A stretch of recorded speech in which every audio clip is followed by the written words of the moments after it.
Hello and thanks for joining me. This is my Trangia Model 27 stove, which I've been using now for well over 20 years, and I love it. It's not the only stove I have, but I love this one because it's the most flexible stove that I've ever owned. And in this video, I want to try and demonstrate to you that flexibility and the different ways in which I use the stove. I'm making this video because I've seen a lot of reviews of Trangia stoves on YouTube, but they tend to be unboxing videos of a brand new stove, or they are a review by someone who's using the stove for the first time. That's fine, but it doesn't really give you any kind of insight into what it's like living with these stoves long term, and using them extensively out in the field, which is what I've done. As I've already mentioned, I've been using this particular stove, since it's a little bit battered and knocked around, for over 20 years. And I just thought, therefore, it would be useful to show you the additions and modifications that I've made to create such an excellent and flexible cooking system. So what I'm going to do in the video is, first of all, I'll just show you through the basic stove, the basic setup, what you get when you buy one of these. Then I'll talk about the additions that I've made to make it flexible. When I say flexible, I mean using it from ultra lightweight camping through to multiple week trips off on my motorbike, cooking for multiple people. You might have seen some other videos on my channel where I've been off camping with friends. I've been cooking for 4 or 5 people on this stove. It's possible to do, and I'll show you how. And then I want to talk about the different fuel sources, and it's one of the big elements of the flexibility of this stove. So the basic stove, you may know, comes with this spirit burner, which I have here obviously, but I also have the gas burner, which you can fit into the stove, and then I have the multi-fuel burner as well. And with a combination of all 3 of those, it just gives you such a high level of flexibility. So let's get into it. I've just stripped down the stove to show you what you get with the basic cook set. But the first thing you'll see is one of the first additions I've got with mine is this hard case, this Trangia hard case. Really recommend you getting one of these because it doesn't half protect the stove. I'm primarily motorcycle camping, shove this down in my panniers. Before I got it, it was constantly getting bent, was the stove. Whereas now it's very well protected in this case. So I recommend this Trangia heart case. So what do you get? You get a frying pan, you get the pan gripper handle.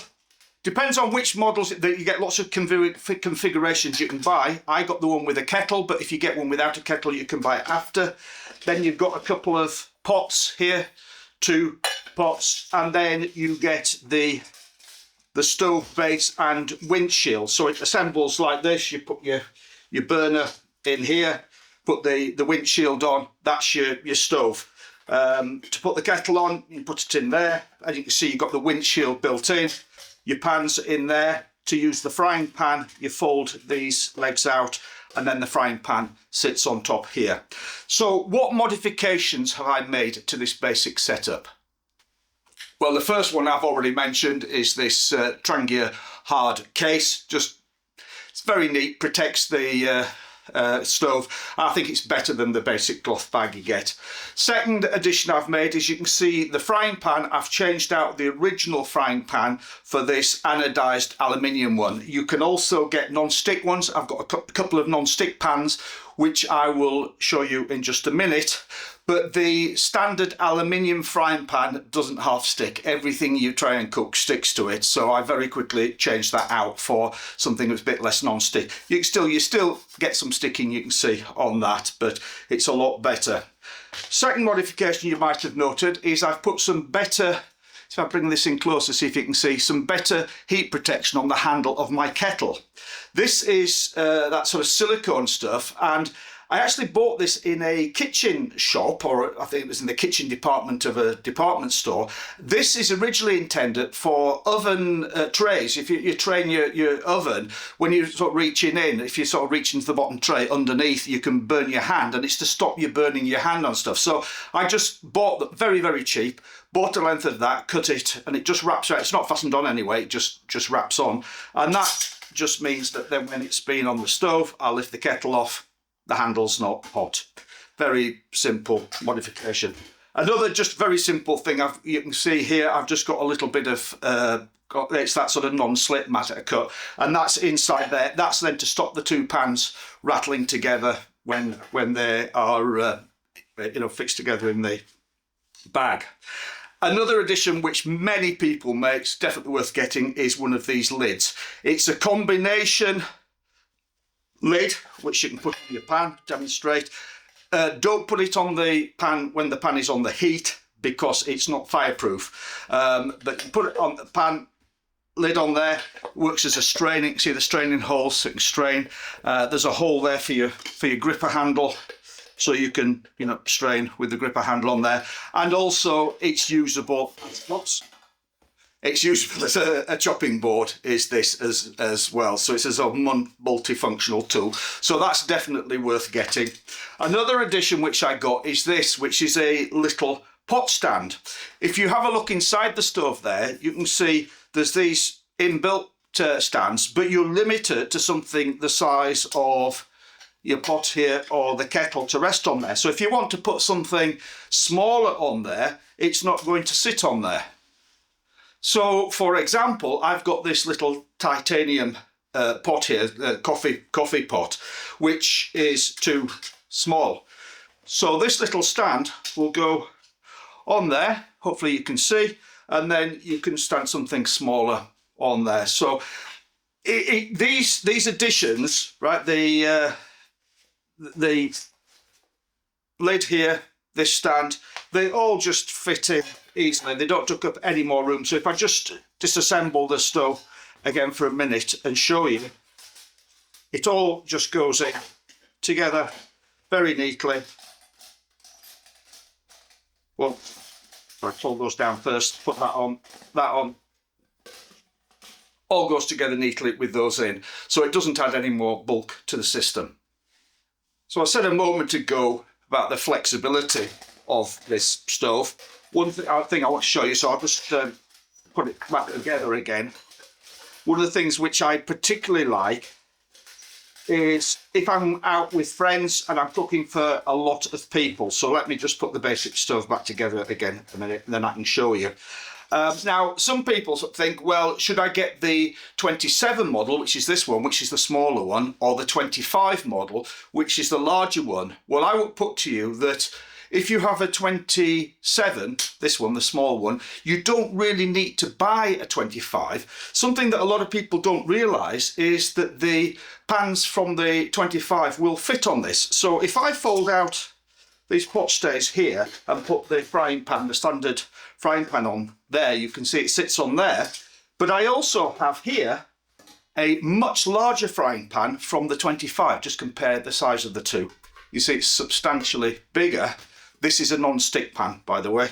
And you can see that fits on the pot stand, absolutely no problem. Furthermore, Trangia make a deeper version of this, which I think they call the saute pan, which is this one. So if you compare that to the standard frying pan, this is the saute pan, much deeper. And that's the same size, so that fits on as well. And so when I'm away with friends, I use that saute pan, because I find that if you're cooking for a lot of people, you've got a lot of things in the pan, you're stirring them around. If you're using the shallower pan, there's a much more risk of sort of accidentally flipping something over the edge of the pan. Whereas this deeper one, you can fit a lot more food in. Another addition, which adds to the flexibility when you're traveling with a large group, is this large billy pan. So this is the larger billy pan, which also, just take the lid off to show you, that also sits on top of the pot stays on here. And you can see this is absolutely huge. And without putting it all in, I'll just sort of put the basics together there. The cook stove all fits inside that pan, with the lid on like that. So if I'm traveling with that, then that's my kit there. So it's not that much more bulky to have this huge pan. So you maybe see on some of my videos when I'm off motorcycle camping with friends, I'm using this larger pan, and I'm using the saute pan here as well. Now, just a word about the non-stick. It's fairly durable, but obviously any non-stick pan is not, 100% durable. It's going to run out after time. But they're not that expensive, aren't these? And you can buy all the individual pots and pans from Trangia. So I've been persuaded, because even with that anodized one, you see stuff still sticks. This non-stick works so well. If I'm using these and I fry, no sticking problems at all. Finished cooking, all you have to do is just wipe it out with a bit of tissue, and in fact, I think that's what you got there. It's not being washed, just being wiped out. I'm convinced now that it's worth getting the non-stick pans, but you've got to be careful. Use plastic or wooden utensils, otherwise you will scratch it. Okay, so now I want to talk about the heat sources, the actual burners, because as I mentioned at the beginning of the video, I have 3 different burners for this stove. I have the spirit burner here, but I also have the gas burner and the multi-fuel burner. So with the basic setup, again, just get my stove. You get the, I'll leave the windshield off so you can see. You've got the multi-fuel, the spirit burner there. That's the cap which has a seal in it. You've got to check those seals if you carry it full, because it can leak, but you can get replacement seals. They're very cheap. Right? You've got that seal, and then you've got this, which is the simmering, so you can adjust by moving that around, you can adjust the heat downwards. So you just, when you've got the stove, you just pop that on, you can close it off, open it up a little bit, and then if you want to snuff the stove out altogether, then you just drop it on, and that knocks out the air and snuffs it, does it. And then you have to leave it to cool down then before you put the lid back on. The great thing about the spirit burner is that it's simple, it's reliable, and it's easy to use. And I'm sure that's why Trangia brought that out in the first place, because it originally was an army stove, I believe, the Swiss army stove, and it's obviously going to be used in extreme conditions. So another huge advantage of the spirit stove is you can use it in very cold weather. You're probably aware that gas, the butane gas, is not great in cold weather. It just doesn't vaporize well enough for you to be able to cook with it. So you're never going to have those kind of problems with this spirit burner. It will work in every kind of situation. You do need to carry a bottle with it. I've got the Trangia fuel bottle here. The advantage of they come in different sizes. This is quite a big one. It's quite a large one, because I normally, I'm going off for several weeks, and so I want to carry plenty of fuel on the bike. I have a small bottle somewhere in my garage, for if I'm backpacking, and if I'm going very, very light, I just take some extra fuel. I fill the stove up, take some extra fuel in that, and that lasts me for a night or 2 nights. But these bottles are great because of the safety valve on it here. Anyway, the flexibility of this stove, as I said, just using it within the Trangia system here, it's simple, it's reliable, it's easy to use, it's very good in cold weather, but you can use it in other situations as well. So if you want to go ultra lightweight, I've got this little, weighs nothing, a couple of ounces, just a little aluminium heat shield thing which you assemble.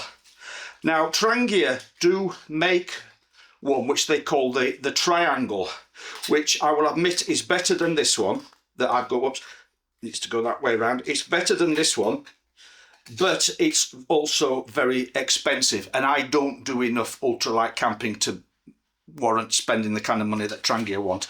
This one is perfectly adequate for my use. So you pop your stove in the middle of that, so you can see it assembled. Then it's both a windbreak and a pot stand. So you can then put your pots on top of it, your pan, whatever you're cooking, on top of that. Works absolutely fine, and it packs down very small. As I say, if I want to go really light, then I just take a little bit of extra fuel. I'll fill the burner up, extra fuel in this. That'll do me enough for 3 3 lots of burns, 3 lots of cooking. So that's great. Another thing which I like about the flexibility of this little stove is I can use it with my firebox. So this is more a sort of bushcrafting type, but I love my firebox. I have to admit though, when I'm off motorcycle camping, I usually don't bother taking it with me because so many places you go, you're not allowed to open fires. But if I know I'm going somewhere where I can have open fires, then I take this. It just assembles like this. I've got various grills, extra plates and things on it there, which I won't bother putting on just at the moment. But what I can do here is if I slot the, well actually I can just put it in the bottom there, but you can lift the height up by sliding these little pins through, and that will allow you to lift up the height of the burner to where you want it. Then you put a couple of these across the top of here, wherever you want them, for resting your pots and your pans on. Like this. So that's nice if I'm doing a little bit sort of more bushcrafting camping, because I've got my firebox, but I've also got the backup of the spirit burner. So I know that if I'm not able to light a fire, or I'm somewhere where I'm not allowed to light a fire, then I can still use this stove. Incidentally, it's a great bit of kit, such a fun bit of kit uses this, but mine is stainless steel. It's quite heavy. This is not a lightweight stove. There are titanium versions available, but I've heard bad things about the durability and sturdiness of the titanium ones. This is absolutely bulletproof. I've had it years, and it's fantastic. It's called a firebox. There it is. And just whilst I'm showing you this, it's not really about the Trangia, but you can see I've got various other things, like I've got grills that go on the top, so you can use it as a grill. Various other things in here. Anyway, so that's the spirit stove. Let's move on and look at the gas burner. This is the gas burner.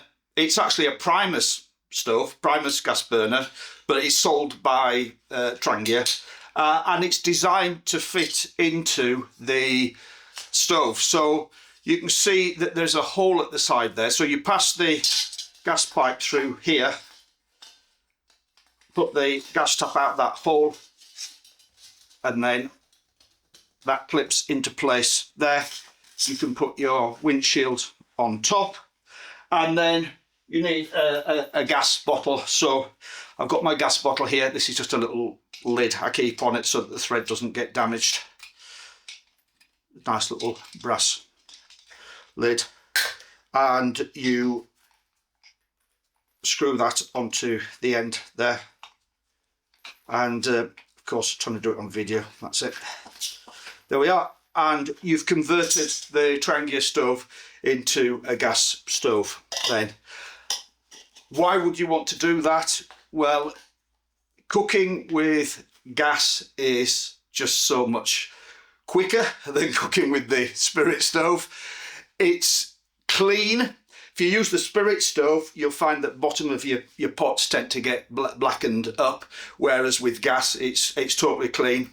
And much easier heat control, because all you have to do is turn the gas out up here, and this gas burner has very, very good control on it. You can see there's a little, I don't know if you can just see inside there, there's a little loop of the pipe that goes round the burner, and that sort of preheats the gas slightly, which helps vaporize it better before it burns. Gives you really good control. So when I started motorcycle camping many years ago, I used to use a petrol stove all the time, because I knew I always had petrol with me on the bike, and gas was not always easy to come by. But these days, most places that you go camping, unless you're going right out in the wilds, and I'll talk about that in a moment, most places these days you can buy bottled gas, bottles like this, either at campsites or at fuel stations. When you stop to fuel at the bike, they always have a little shop in fuel stations, and you can buy camping gas there. So I find that most places that I'm traveling, certainly in Europe, in the USA, you can get gas. So it's just so much easier cooking with gas. You turn it on, light it, you're away. You've boiled your kettle, you've got your cup of coffee made before you know it, just switch it off. So clean and easy. Another great thing about these gas bottles is they come in different sizes. You'll notice this one's got like a little tea cosy on it, I use that just to protect it, really, you know, when it's stuffed in my pannier. But if I'm just going away for the weekend, you see they make these very small ones. If I'm going away on a longer trip, then I'll take one of the bigger size ones with me. I have been off on occasion and run out of gas and not been able to find one of these ones with this kind of screw top fastener on it, which you need for the attachment for the gas stove here. But if you can't find those, you tend to be able to find these gas bottles, which are the ones that are used in the sort of very popular cheap cartridge type stoves. You know, you push one of these into it and you can see it's got a different system. It's got a little nozzle on it as that one. So what I have got is a converter. Very cheap, you can get these off eBay, and this converter just fastens onto the top of this this gas bottle there, and then you can see that converts it to the thread fastener, which I can then with the reprimers. So I have had to use that a couple of times where I've run out of gas and I've not been able to get these kind of standard screw thread ones. Just gives you that added layer of flexibility. So it's another sort of addition to the kit that I would recommend if you're using the gas burner. So a lot of advantages of the gas burner, but what are the disadvantages? Well, two really. One is, as I've just mentioned, if you can't find gas, you're stuck. Increasingly rare that you can't find gas these days, but you're more likely to be able to find petrol, diesel, or you know, some kind of spirit to burn in the spirit burner if you're somewhere more remote than you are to find a bottle of gas, small bottle of gas like this. The other big disadvantage is if you are camping in very cold weather, the gas doesn't work very well, and it might not work at all. I have been camping some situations where I've been trying to use gas and it just won't work. I'm sort of sat there sort of holding the gas bottle like that in my hands, trying to warm it up, or, you know, shoving it inside my jacket to try and warm it up, just to try and, you know, boil myself a cup of tea. So in situations like that, if I know I'm going somewhere where that might occur, then I will use my multi-fuel burner, which is this one.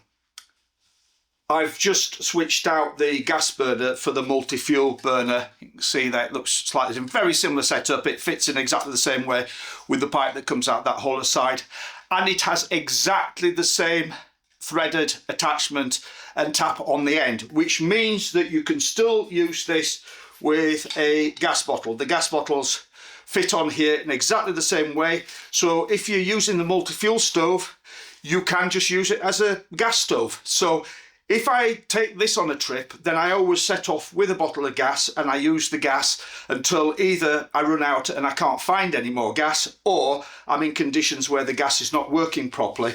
And then when that happens, what I do then is I carry a fuel bottle with me, and I've got one here, and you can see that's quite a small fuel bottle. I've got petrol in here, it's got some in at the moment, and that's standard unleaded straight out of the tank of my bike.